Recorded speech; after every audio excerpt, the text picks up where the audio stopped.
Today, I want to show you a delay plugin that is actually an instrument. And in particular, I want to show you how I took this sample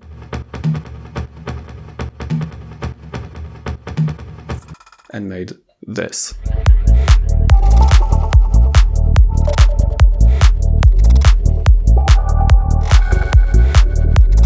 By the end of this video, you will learn how to take this plugin, use it as a delay, as an instrument, and create with it full tracks. Let's go. Okay, so first of all, let's listen to the sample that I chose. It's just a synth loop in D sharp, which is the key I'm working on, and it sounds like this.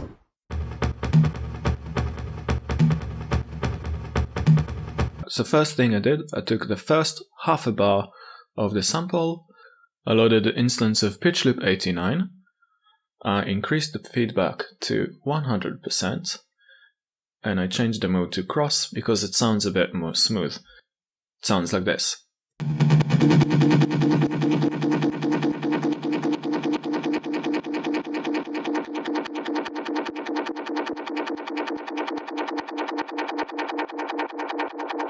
Okay, so it's basically just a really long delay. I'm trying to create something more rhythmic out of it, so I recorded that into audio, so this is the same audio material. And to make something more rhythmic out of it, here's a trick. Go to the warp section in Ableton, choose beats, choose transient, change to a forward and stop, and decrease the envelope to a pretty low value. So now it sounds like this.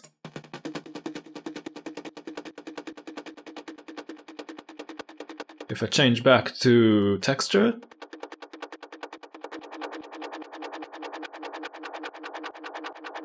and back to beats,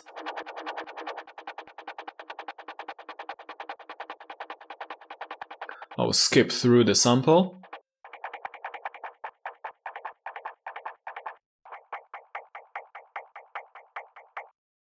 Nice. I took the last half a bar of this sample, I consolidate that, and I wanted to create a bit of more precise rhythmic material for this track, so let's play it.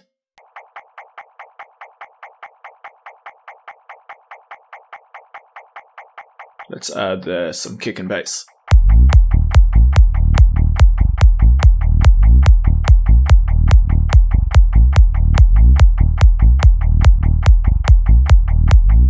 Nice one. So what else can we do with this sample?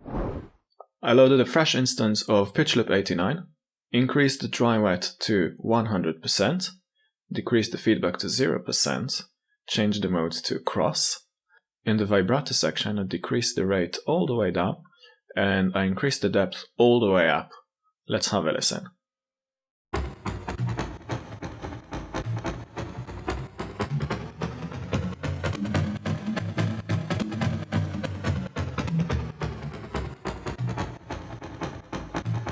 I recorded this exact thing into audio, and I used the same trick with the warp mode, changing to beats, transient, forward and stop, and decreasing the envelope, this time to a value of 44. So we have this. Let's add some kick and bass and percussions.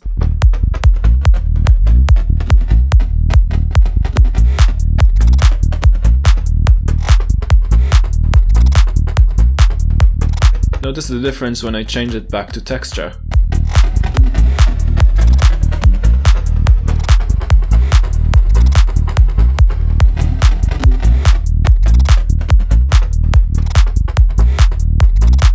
Sounds a lot tighter with beats mode. In texture mode, all the percussions getting lost. Listen to it again.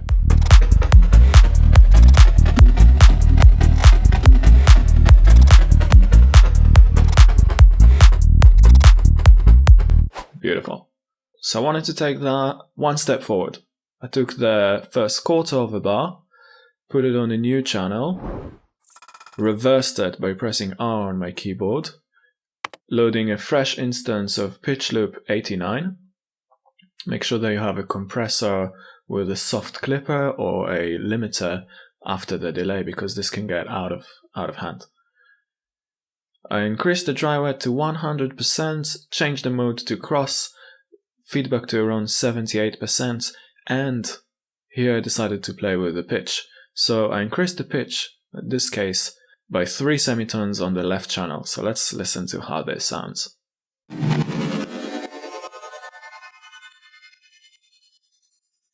You can maybe do something like this, like decreasing it to -3.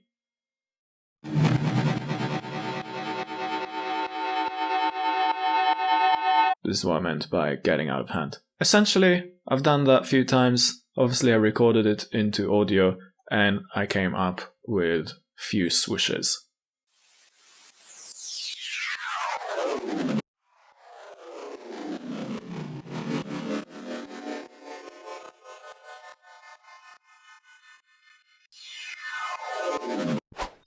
So next, let's make an instrument out of the pitch loop 89. First of all, you need to load up a MIDI channel. I loaded a sequencer, in this instance the Rhythmizer 2.1. If you don't know this plugin, go to the Futurephonic website and check it out. It's really good. And I just wanted some sort of a melodic idea, so I used a sequencer. You need to assign the MIDI channel to your audio channel, where the pitch loop 89 is. So, channel 32, and just choose the first one, the rest doesn't matter. So back to the pitch loop 89, dry wet to 100%, feedback to 0, and we will have to capture audio using the freeze function, and then based on that, the MIDI channel will play certain notes. Let's have a listen.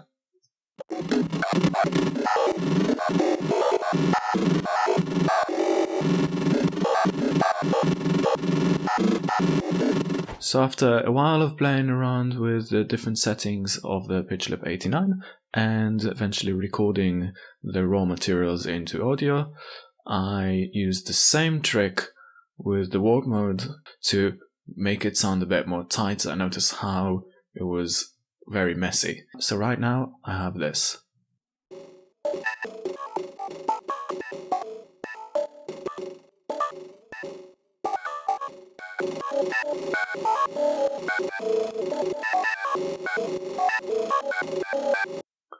Nice. So sounds like an interesting melody, but still not interesting enough, so I wanted to use another production trick, and this is how it works. Take a filter and automate the frequency and the resonance as you go. In this case, I just use my mouse to do this as the sample was playing. Eventually I came up with this automation of the resonance and the filter. It sounds like this. It's a bit boring, a bit weird.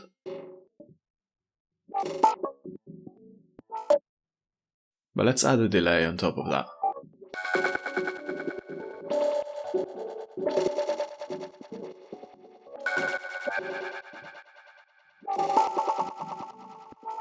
Let's take the filter and the pitch loop 89 off.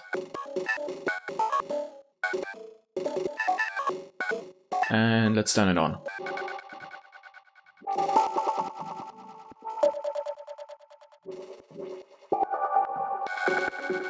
Let's add some kick and bass.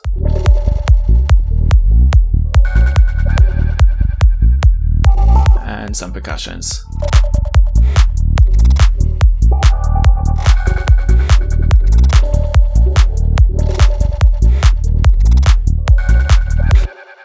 Another technique that we can use with the pitch loop 89 is using the freeze function again in a bit of a different way. I took a different sample, also in D sharp. It sounds like this. I assigned a few parameters to a macro on my controller. I assigned the freeze, the short, the position, and the segments. So let's listen to how this sounds.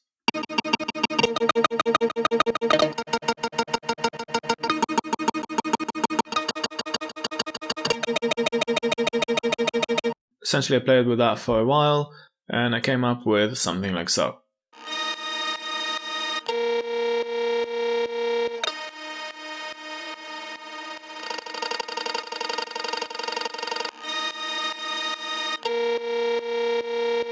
Out of that, I found one bit which I really liked, and it sounds like this.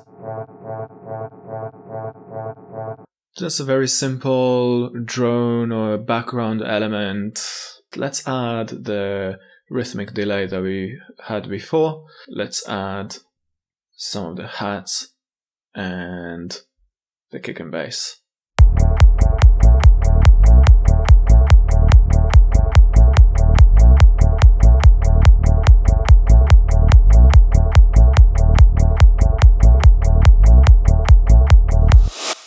Nice.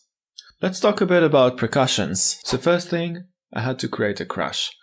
I took a sample which sounds like this, and I made this out of it. On the pitch loop 89, you can see high feedback, and I played around with the position random, and I changed it to a short mode. Nice and simple and spacey delay that sounds like a crash. So let's talk about how we can use this device as a delay unit. Let's listen first of all to the 3 samples that we have here.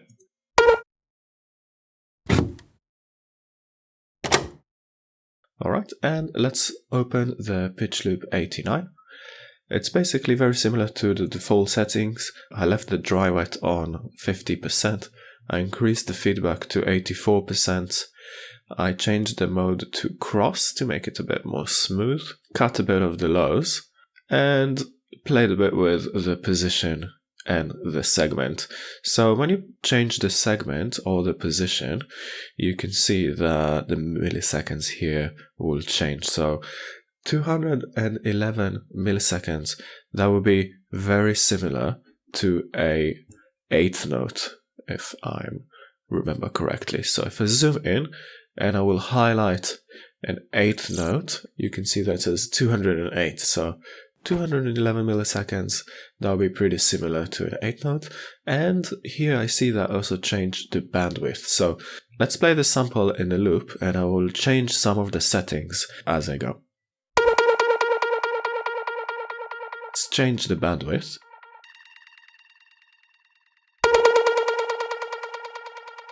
Let's change it to 5K. Given that bit crash. Changing to short makes it really, really short. Let's change the position a bit, maybe increase it a bit. Press on back. Pretty cool. Notice that now the position when we took the short off is really, really long. Let's put it back to 200 milliseconds.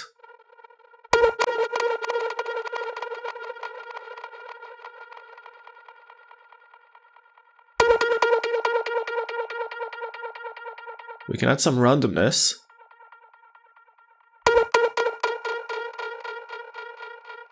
That's a pretty cool effect.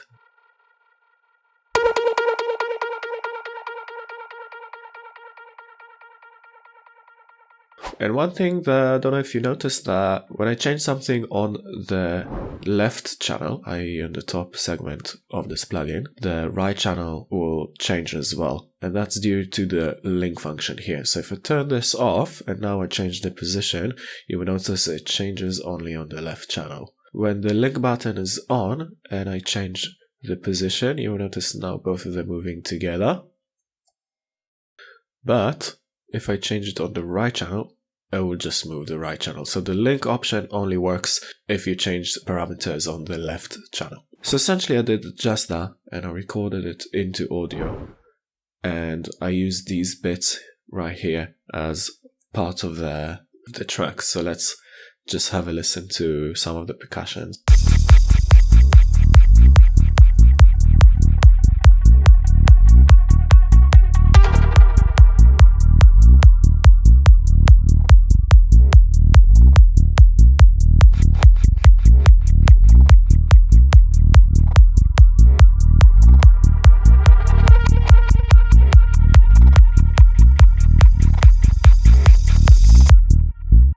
that leads me to the next technique, which is using this plugin as a glitch device.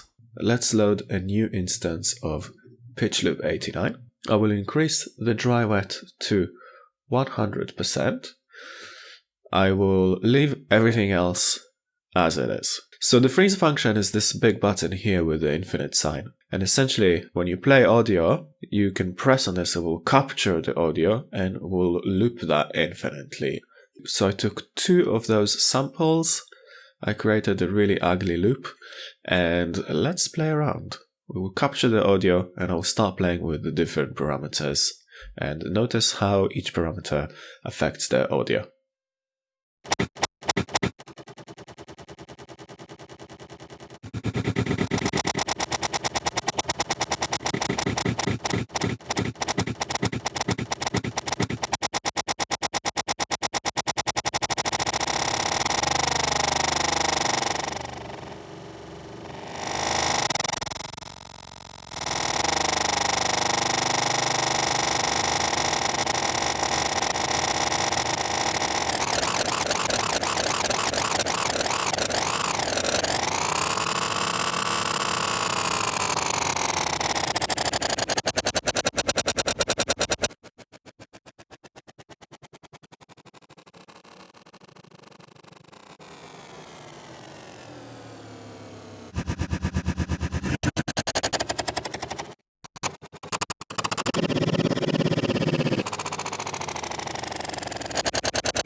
Let's try to capture a different part.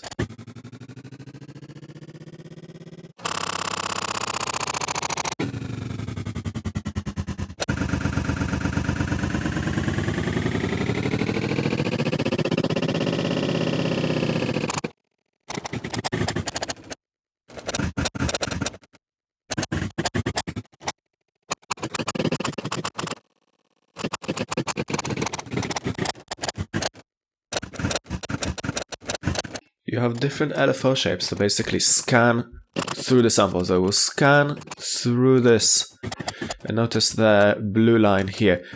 With the ramp it goes forward and stop and continues, and I can change between different shapes.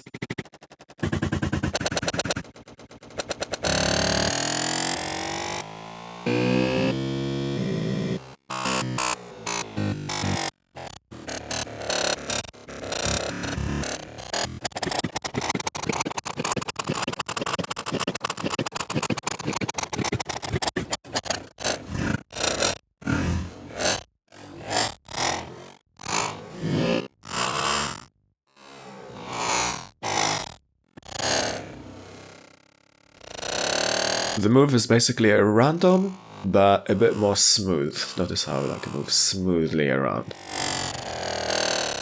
Let's go back to random.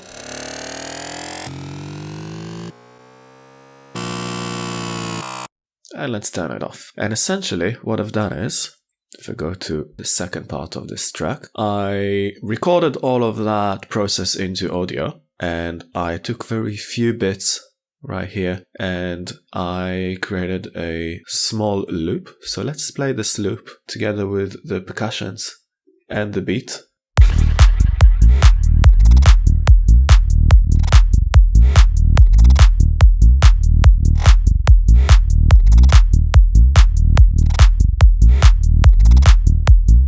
If I open this loop, you can see that I recorded quite a big segment, so you basically get a lot of material that you can use. Okay, so now that we have it, let's play the entire thing.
you enjoyed this video. Make sure to leave a like, comment and subscribe to my channel for more videos like this. Thanks for watching. See you at the next one. So if you don't own yet the Pitch Loop 89, head to the Ableton website, click on Packs, Max for Live, and scroll down until you get to Pitch Loop 89, where you can download this for free.